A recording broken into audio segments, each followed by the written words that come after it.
Heads up, guys. Still some really great inside packaging on a Monster High figure. In this case, it's Voltagous, FRANKINSTEIN, charging up the power of justice with some ripped steel and smoke, just kind of stepping out. Oh, she's going to be cool.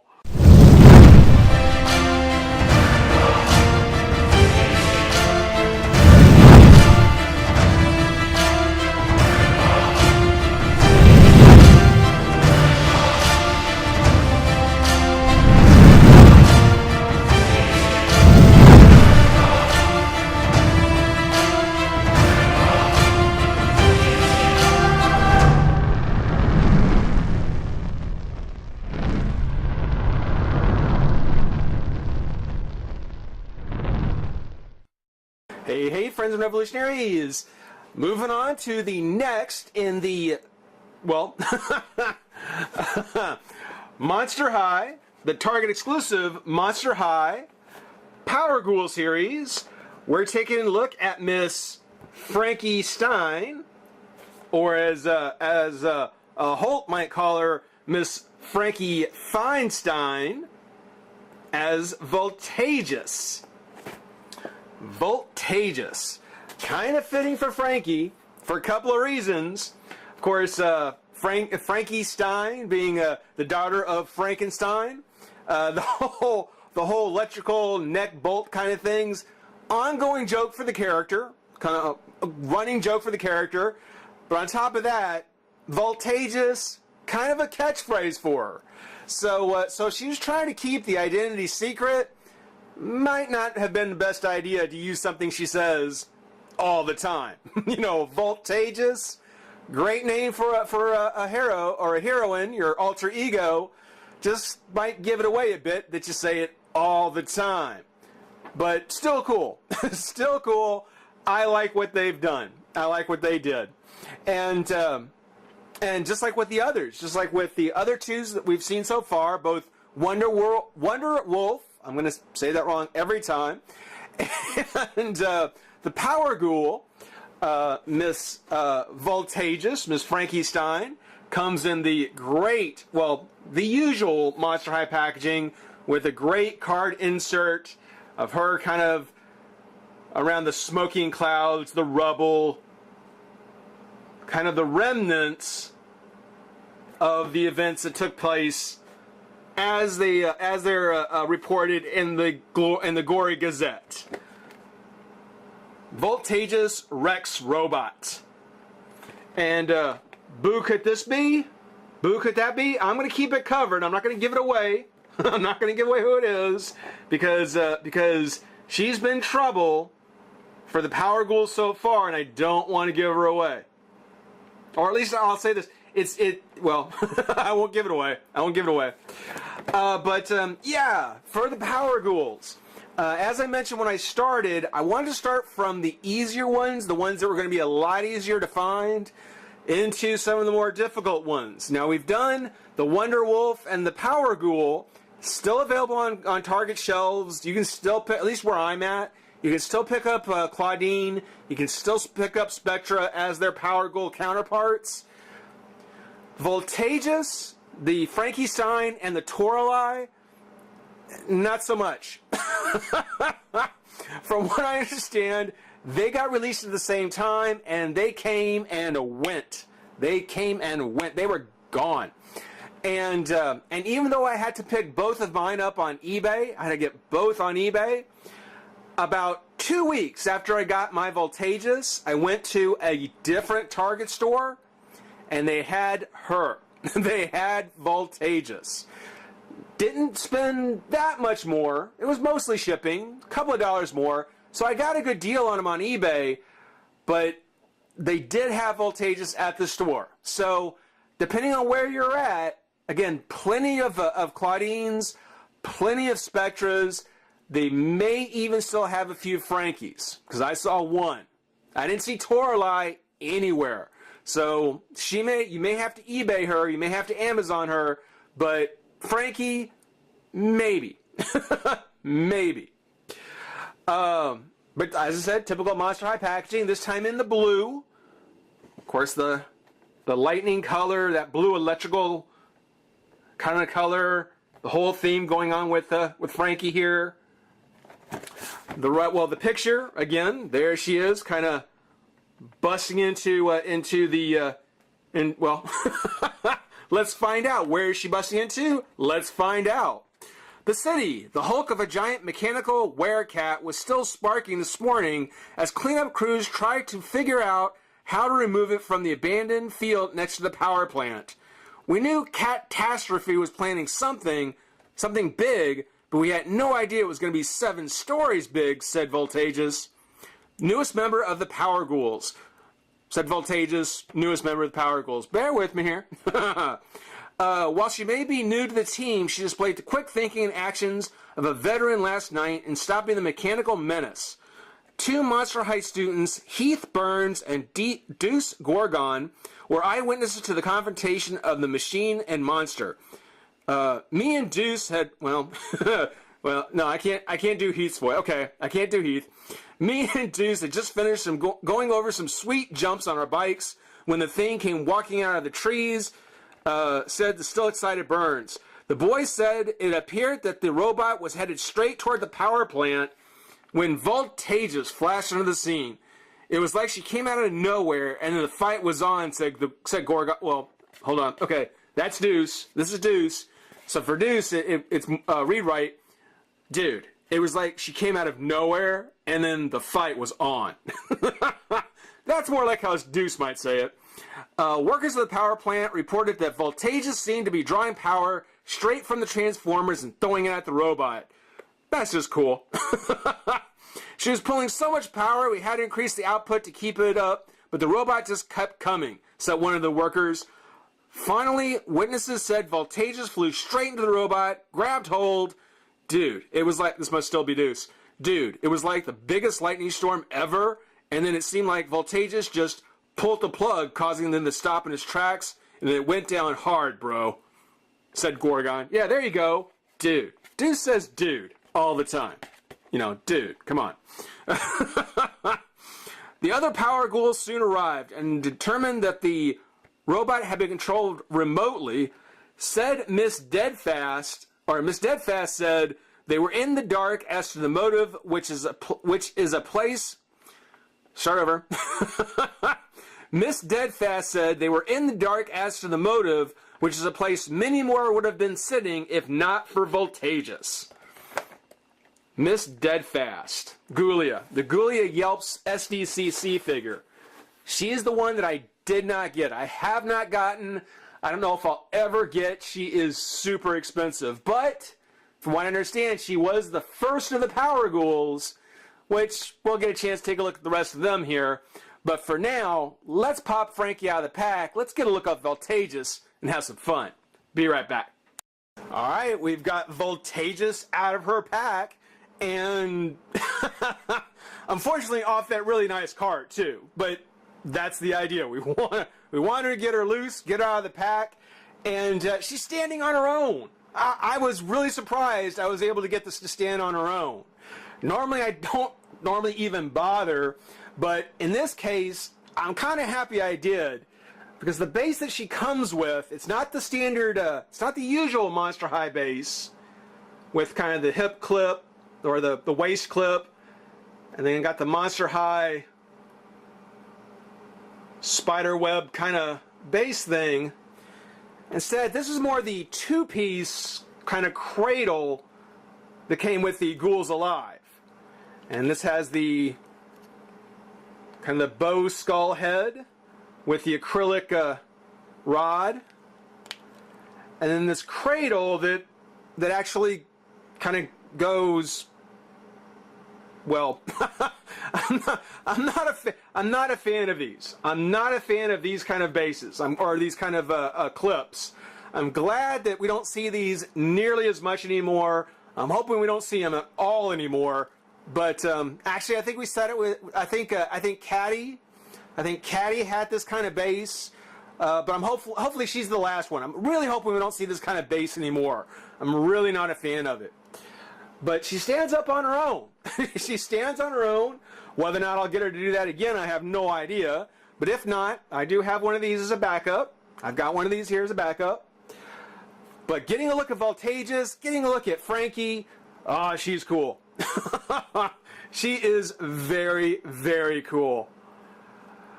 You know, the Frankies that I already have are the Skulltimate Roller Maze and the SKULLSHORES, which are both short hair. And the Ghouls alive. I've got the Ghouls alive, but they're short hair Frankies. They're short haired, and this is one of the first kind of loose hair, long haired Frankie figures I have, and it actually looks very cool. I was afraid that it was going to be a little maybe thin, or not quite as nice or full as it was for Howleen or for Claudine. Excuse me, Claudine, Wonderwolf, for Claudine, or Spectra for Voltagous, Power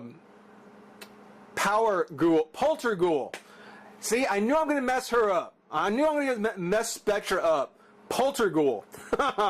But I was afraid that Frankie's hair wasn't going to be quite as nice, being that it was a Target exclusive, and that she was part of the first run with Toralei. But it actually looks really good. It's not kind of a shocking white. It's kind of a grayish white. I mean, it's certainly clean. It's not like a dingy color, but it is more of a grayish kind of color with the black. So she kind of takes after her mom with the white streaks and the black hair on her face. It's a very traditional Frankie face with the kind of stitched scar on her cheek, the blue and green eyes. Again, very, very much Frankie. Got the mint color skin. Got her kind of reanimated, kind of bluish green skin. Her outfit, it's a perfectly fitting outfit. She's got the silver. She's got kind of the aluminum metallic silver sort of thing going, with a lightning bolt accent sort of belt piece, midsection piece. Same thing on her shoulders. Very stylish. Her Power Ghoul symbol, I guess taking after her dad, is the skull with the stitches on the forehead with the two bolts. Kind of a family symbol, if you will. As most Monster High fans know from watching the webisodes, and yes, I do mean the webisodes. There are a few of those animated movies or featurettes or whatever you want to call them, but it's mostly the webisodes. And when I talk about the show, I talk about the webisodes.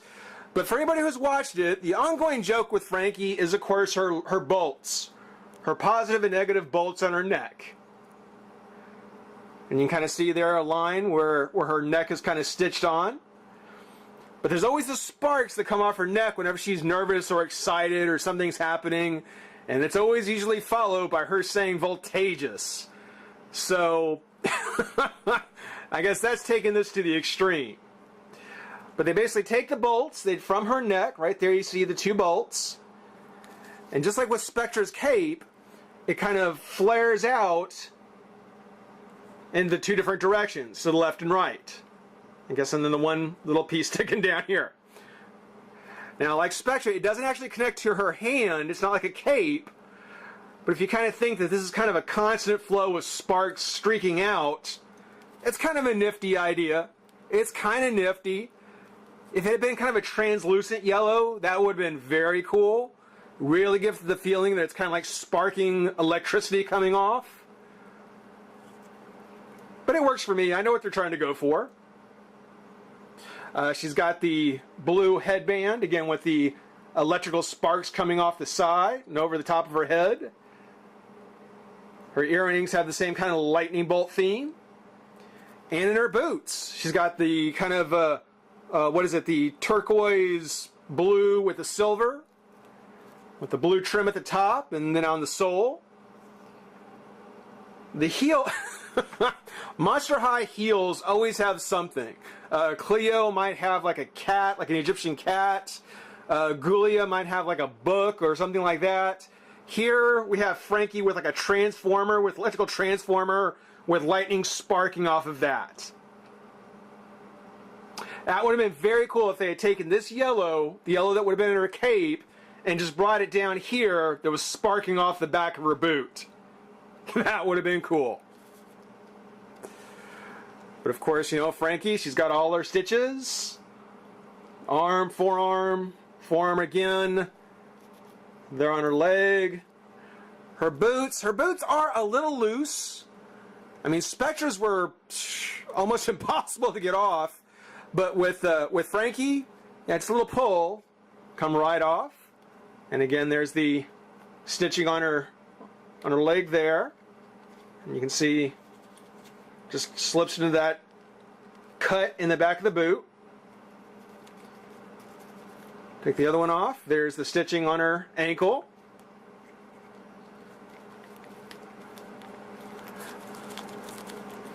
So regular Frankie figure, just interpreted in the superhero theme. Very well, too. Very well. Her head is on a ball joint. She's got a lot of movement on the head. The arms come up, out, twist at the shoulder, twist at the elbow, hinge at the elbow, hinge at the hand, twist on the hand. Nothing in the waist, no twist or crunch. Monster High figures, I think if there's one thing they could change, and I mentioned it before, is I'd really love to see a twist in the waist. To give them a little twist in the waist, add a little more dynamics to their pose. But still, not bad. More than I ever expected off of a doll of this kind. The legs come up and out. Bend at the knee, twist of the knee, nothing in the foot. So a must-have for Frankie fans. For Monster High fans, of course, you know, you want to make sure you get all the power ghouls. For superhero fans, I mean, it's a novelty to have. It's certainly a novelty. See if we can get her to stand back up.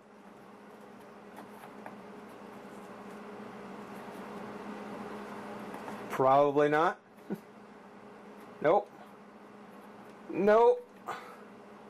That's okay. That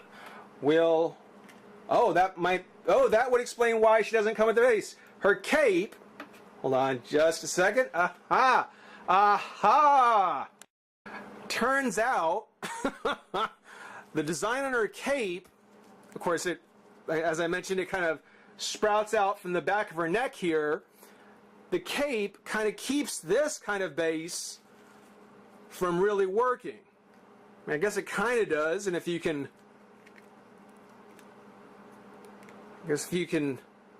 pose her in a way that that has her a little off the ground. See if see what we can come up with here. I mean, if you pose her in some type of dynamic flying pose, maybe not. Oh, wow. Okay. Well, that kind of explains then why we're going to have to use this kind of cradle base that I'm not a fan of. Oh, okay. Well, hey, turns out there was a reason. There's a genuine reason why this base was used, why they chose the old acrylic base as opposed to this one. My apologies to Mattel. They knew what they were doing. Frankie does, of course, have the standard Monster High brush, which she doesn't really need. Doesn't really need it. Hair comes out pretty well. And then my favorite of all, of course, the Minicom. And this Minicom is actually very cool because, of course, it's an origin story of Voltagous. So is Frankie in class. There she is with Claudine. Apparently this is her back at home. And in some type of accident happens at home. Don't play with Daddy's toys. That's basically what it's telling you. And she kind of has a few mishaps. Goes to find Ghoulia to explain what happened. And halfway through the comic, this is only halfway through. It's a 4-page booklet. Well, actually, no, it's 1, 2, 3, 4, 5, 6 pages, 6-page story. Halfway through, we see Frankie disappearing into a portal, just like we saw Spectra and Claudine. Same kind of thing at the end of their issue. They kind of entered in this mysterious portal. Well, now we see where they went. Here we see Polterghoul and Wonderwolf in their training. And then there's Frankie being brought there by Ghoulia. Or, in this case, Deadfast. Again, the first Power Ghoul from the SDCC. So it's... Oh, and then, of course, she finally finds her place as one of the heroes herself. After she kind of shows what she can do. It's a great mini-com, and actually it's kind of cool because it kind of completes the story of the 3 characters. I mean, it completes the story of Wonderwolf and Polterghoul about what happened to them when we finally follow Frankie into her adventure. And to think, she came out first. She was one of the first ones that came out. I had no idea what was in the story, but it fits. Third one we get to, the last of the actual heroes, kind of wraps up the story as to where they went and what happened to them. That's cool. And it's a good story. Again, the artwork here, the story, the artwork for 6 pages, this is a nifty little story. This is really good. I'm only sad to know that there's only 2 more. There's only 2 more of these little mini-coms that are out there. I would love to see DC take the Power Ghouls, give up on the Master Universe thing, just put that to bed, but pick up the Power Ghouls and turn that into a comic. That I would read, because that actually, if this is a sample of it, this is a preview of it, it would be pretty good. But yeah, we've got Frankie done. We got Frankie all added to the team. So we've got 3 heroes.